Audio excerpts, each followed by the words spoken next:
Minutos de la mañana, una hora menos en la Comunidad Canaria. Estamos de vuelta aquí en Torrevieja Radio para hablar de un libro que nos va a presentar su autor, y si no que me corrija, Jesucristo Riquelme, cual tenemos con nosotros. Jesucristo, buenos días, buenas tardes, buenos días. Buenos días hasta la hora de comer, no lo cambiemos. Venga, Jesucristo, ¿qué tal? ¿Cómo estás? Muy bien, muy bien. ¿Cómo estás tú? Yo bastante bien. Me alegro muchísimo. Sí, te corrijo, coautor. Ya ves, sabía yo que aquí había gato encerrado. Sí, porque la colaboración de mi hijo, Carlos Riquelme Talamás, para mí siempre es fundamental, es esencial. Es una perspectiva joven y yo nunca la quiero olvidar. No la quiero olvidar y necesito que haya una persona cerca de mí que me la refresque, porque yo ya, de juventud divino tesoro, ese tesoro lo perdí hace un poco de tiempo ya. Bueno, Jesucristo, vienes a hablarnos de Campo Alegre de Batalla. Es una genealogía de la generación del 27. Una antología de una la antología, generación. Sí, claro, una antología. Antología quiere decir las flores más hermosas de un jardín, etimológicamente, en griego. Lo que hemos hecho aquí es preparar un libro útil para la selectividad, para la prueba de acceso a la universidad, dentro de la Comunidad Autónoma Valenciana. Todas las universidades públicas valencianas del ámbito territorial valenciano de nuestra comunidad se reúnen y diseñan la prueba de selectividad. Esa prueba de selectividad, en el caso de lengua y literatura, castellano, lengua y literatura, supone unas lecturas obligatorias de varios géneros. En poesía empezamos ya el homenaje a la generación del 27. Las lecturas anteriores habían sido una antología de Miguel Hernández, después una antología de Federico García Lorca y ahora ya una antología un poco más completa de la generación del 27. 1927 es el año simbólico de la reunión en Sevilla del grupo poético, aunque la generación del 27 no solamente reunió a poetas, a artistas de toda guisa, incluso plásticos, pero también a arquitectos, a poetas, poetisas, varones, mujeres. Las sin sombrero pertenecen a esta época y sobre todo es importante la generación del 27, el centenario en 2027, es importantísima culturalmente para nosotros porque sitúa las bases de la España moderna. Hay un cambio generacional, sociocultural, político, en las primeras décadas del siglo XX. Después de la generación del 98, el desastre del 98, el desastre imperial, pero también el desastre interno de nuestro país, propicia que haya un grupo de españoles y de hispanos también, que propugnan un cambio. Al grito de "me duele España", unamuniano, en la generación del 27 se van proponiendo soluciones, alternativas y un cambio cultural en favor de la libertad y de la democracia importante. Paradójicamente, en el año 27 España estaba sometida a una dictadura. Era la dictadura de Primo de Rivera, Miguel Primo de Rivera, antes de la Primera República, el gobierno de Alfonso XIII. De la generación del 27, las universidades han seleccionado solo a 6 autores, que yo llamo los 6 elegidos. Que son los que aparecen en la portada de... Efectivamente, de aparecen en la portada y son 4 poetas y 2 poetisas. Está bien ya que las mujeres irrumpan, pero irrumpan por su calidad artística, no por cuota en absoluto. En concreto, el homenaje y el estudio, luego los poemas comentados, a los que se van a tener que someter los estudiantes de bachillerato son Pedro Salinas, Rafael Alberti, Ernestina de Champursin, Luis Cernuda, Vicente Alexandre y Carmen Conde, nuestra Carmen Conde cartagenera. En Cartagena está el patronato Carmen Conde Antonio Oliver, que vela con un legado importantísimo. O sea, más de 10.000 libros, más de 30.000 cartas. Es importantísimo el legado y el patrimonio que tienen en Cartagena, muy bien custodiado. De estos 6 autores se han seleccionado a la vez 3 poemas, en total 18. Claro, 18 poemas parecen poco, pero esto conlleva también una lectura de una obra de teatro y también una lectura de varios cuentos, en este caso de Pardo Bazán, de Doña Emilia. La obra de teatro es Tres sombreros de copa, de Miguel Miura. Entonces, claro, al final uno dice todo el temario de lengua, el comentario de texto y luego toda la literatura, eso en apenas 8 meses, bueno, eso es mucha carga para un curso tan denso como es segundo de bachillerato, con tantas asignaturas, por otra parte, ¿no? De manera que al principio habían seleccionado 30 poemas y lo han dejado en 18. Creo que es un acierto indudable. Ahora, esos 18 poemas pertenecen a una época relevante artísticamente de relieve, sobre todo porque es un cambio. El cambio del romanticismo al realismo, al naturalismo, de pronto llegan las vanguardias, el dadaísmo, el expresionismo, el futurismo, el surrealismo. Claro, poemas surrealistas no son fáciles de interpretar, de manera que este libro va forzado por la idea de servir de ayuda. De servir de ayuda, sin duda alguna, he dicho sin vanidad, al profesorado y de servir de ayuda final al estudiantado, a los alumnos, ¿no?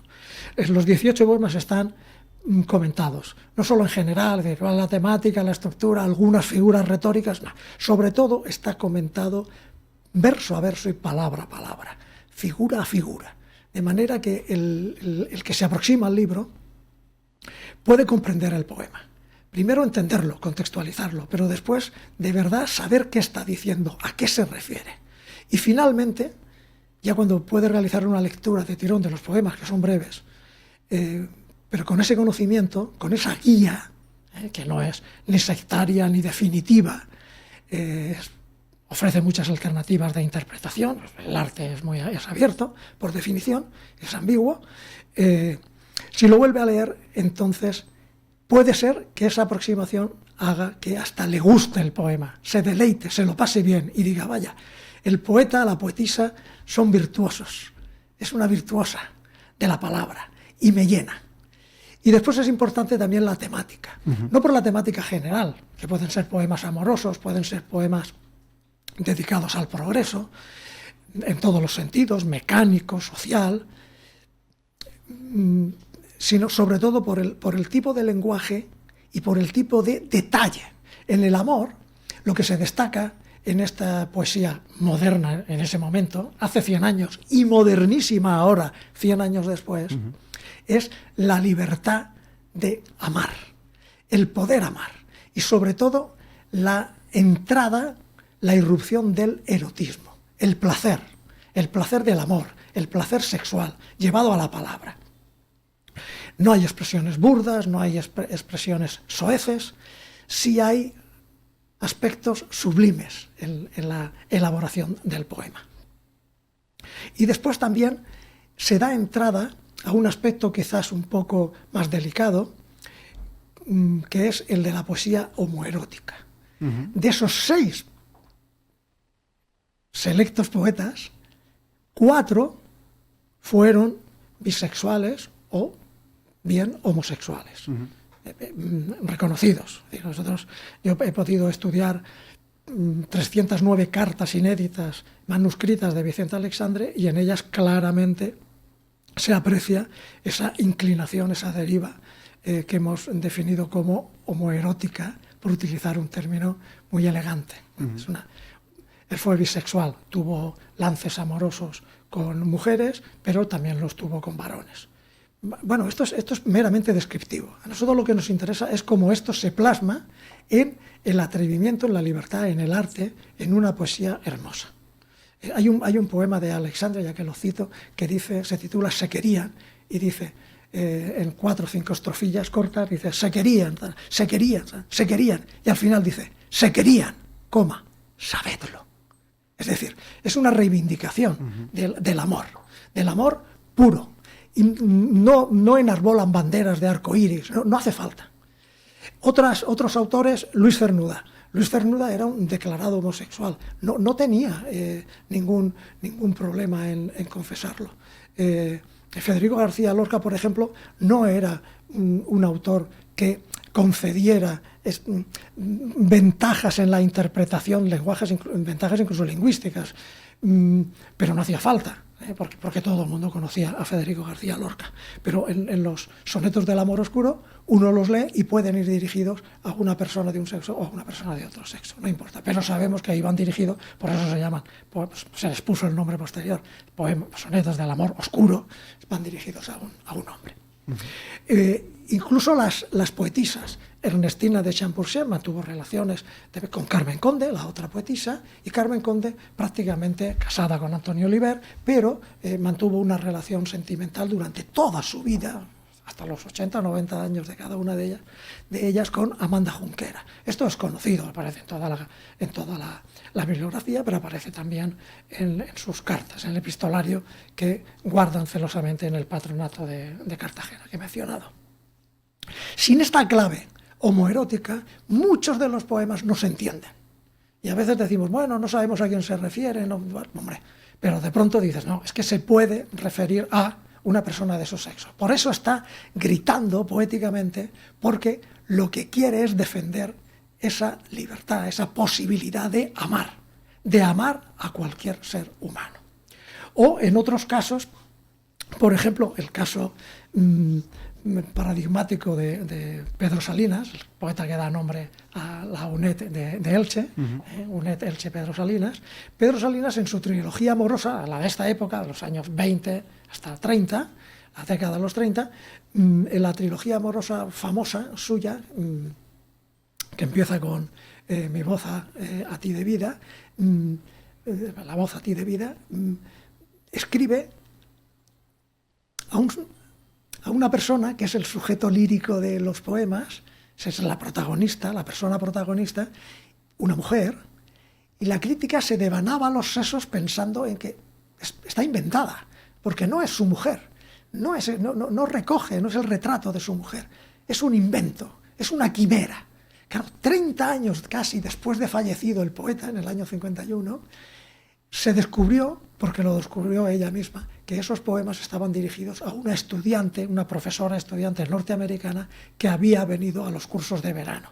Y él mantuvo relaciones en Santander y en Madrid, durante un periodo muy cortito, pero que le dio la oportunidad de crear un sentido del amor idealizado, pero también ideado, inventado, que sobrepasaba incluso la relación directa con esa estudiante. Ella misma dice, sí, los poemas están inspirados en mí, pero no recogen el día a día, las anécdotas, los momentos que nosotros vivimos y de los que nosotros gozamos. Es decir, es un ser creado. Y esto nos permite estudiar bien la separación entre realidad y la ficción artística. No podemos confundir el poeta que escribe, la poetisa que escribe, el ser humano, con la persona que desempeña ese rol, esa voz de escritor, ni mucho menos con los personajes o los protagonistas líricos que aparecen en los poemas. Cuando en un poema leemos yo no quiere decir que ese yo es Pedro Salinas. Ese yo es un yo poético, es un yo ficticio. Y nosotros debemos interpretarlo con este código, con esta clave. Nos tenemos que meter ahí dentro. Bueno, pues es parte del sentido, ¿no?, de esta antología de la generación del 27, que Jesucristo presenta con un campo alegre de batalla, sí. Y que, como decíamos, Jesucristo está dirigido a la preparación de la PAU, sí. De la prueba de acceso universitario de la Comunidad Valenciana en este caso. Sí. Entendemos que la gente que esté interesada, los alumnos que estén interesados, sí. Incluso profesores, como hemos comentado, sí. En hacerse con este libro, tendrán la oportunidad de hacerlo. Sin duda alguna. ¿Cómo es la cuestión? Muy fácil. Dos cosas, cómo se distribuye el libro y dónde se va a presentar, porque yo voy a explicar un poquito más, con más detalle la generación del 27. Vamos a empezar por esto último.